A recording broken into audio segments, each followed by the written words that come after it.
بسم اللہ الرحمن الرحیم۔ السلام علیکم۔ بہت سے لوگ یہ جاننا چاہتے ہیں کہ بھائی پاکستان انڈیا میں ٹورسٹ ویزے وزٹ ویزے کی ریشو کیا ہے، دیے جا بھی رہے ہیں کہ نہیں۔ آپ کو بتاتے چلیں پاکستان انڈیا میں جو بنگلہ دیش میں ویزوں کی ریشو ہے وہ اچھی ہے، لگ رہے ہیں، لیکن ابھی صورتحال ایک تلوار لٹک چکی ہے کہ شاید پابندی کی طرف معاملات جا رہے ہیں، اللہ نہ کرے، کیونکہ یو اے ای نے جو ہے ایمریٹس ایئر لائن نے بھی بہت سے ملکوں پہ ٹریولنگ جو پابندی لگا دی ہے، فلائٹس بند کر دی ہیں۔ ساتھ یہ بھی اعلان کیا ہے کہ جن لوگوں نے ان ملکوں کی فلائٹیں لی ہوئی تھی، ٹکٹس لی ہوئی تھی، جو جن ملکوں پہ ایمریٹس ایئر لائن نے پابندی لگا دی، اب وہ ٹکٹ جو ہیں وہ ضائع نہیں جائیں گی، آپ کی 3 سال تک ویلڈ رہیں گی اور اس 3 سال کے اندر آپ کبھی بھی ٹریول کر سکیں۔ اگر آپ لوگوں نے پھر بھی ریفنڈ کروانا ہے تو ریفنڈ کروا سکتے ہیں۔ ابھی صورتحال یہ ہے کہ جناب لوگ 100 بندے اپلائی کرتے ہیں تو تقریباً 70-75 لوگوں کے ویزے لگ رہے ہیں، 70-80% لوگوں کی ریشو ہے ویزا لگنے کی۔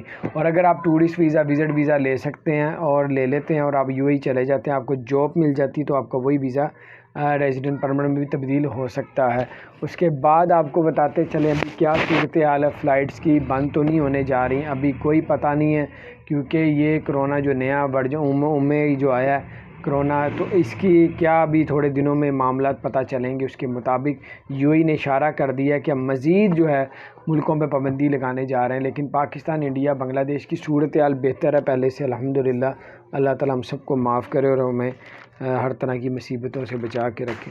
تو یہ تھی آج کی بہت زبردست اپڈیٹس، تاکہ آپ کو تھوڑا اندازہ ہو جائے گا کیا ہونے جا رہا ہے۔ اللہ تعالیٰ آسانی عبادت میں چینل کو سبسکرائب